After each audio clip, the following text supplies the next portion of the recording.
সকল দল ও অংশীজনদের সাথে আলোচনা করে গঠিত অন্তর্বর্তীকালীন সরকার যত দ্রুত সম্ভব নির্বাচনের ব্যবস্থা করবে।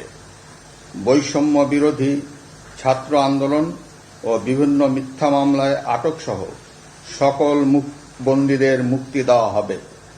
বৈষম্য বিরোধী ছাত্র আন্দোলনের নিহতদের পরিবারদের ক্ষতিপূরণ প্রদান ও আহতদের সুচিকিৎসার প্রয়োজনীয় সকল সহায়তা দেওয়া হবে। সর্বসম্মতিক্রমে বিএনপির চেয়ারপারসন বেগম খালেদা জিয়াকে মুক্তি দেওয়ার সিদ্ধান্ত নেওয়া হয়।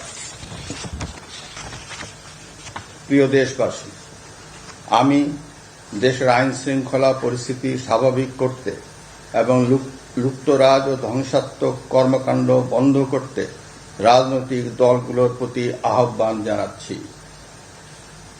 জনগণের জানমাল ও রাষ্ট্রীয় সম্পদ রক্ষায় সশস্ত্র বাহিনীকে কঠোর পদক্ষেপ নেওয়ার নির্দেশ প্রদান করছি।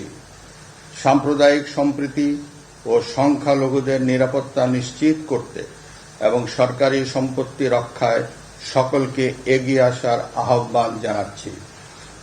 দেশের অর্থনীতি, প্রশাসন ও শিল্প কল কারখানা চালু রাখার লক্ষ্যে সকলকে কার্যকর ভূমিকা রাখার আহ্বান জানাই।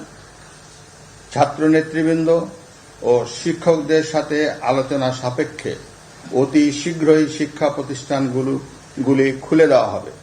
এছাড়া যারা হত্যা ও সহিংসতার সাথে জড়িত নিরপেক্ষ তদন্তের মাধ্যমে তাদেরকে আইনের আওতায় আনা হবে।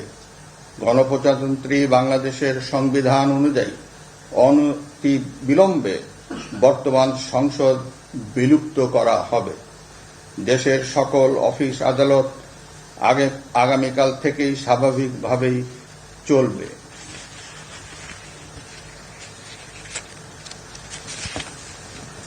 প্রিয় দেশবাসী, আসুন আমরা দেশকে বাঁচাতে একযোগে কাজ করি। পারস্পরিক হিংসা বিদ্বেষ ভুলে ও প্রতিহিংসার ঊর্ধ্বে উঠে দেশকে এগিয়ে নিতে নিজ নিজ অবস্থান থেকে ভূমিকা রাখার জন্য আমি বিনয়ের সাথে আপনাদের প্রতি অনুরোধ করছি। একটি সুন্দর ও সোনালী ভবিষ্যতের প্রত্যাশায় আমরা এগিয়ে যাব ইনশাআল্লাহ।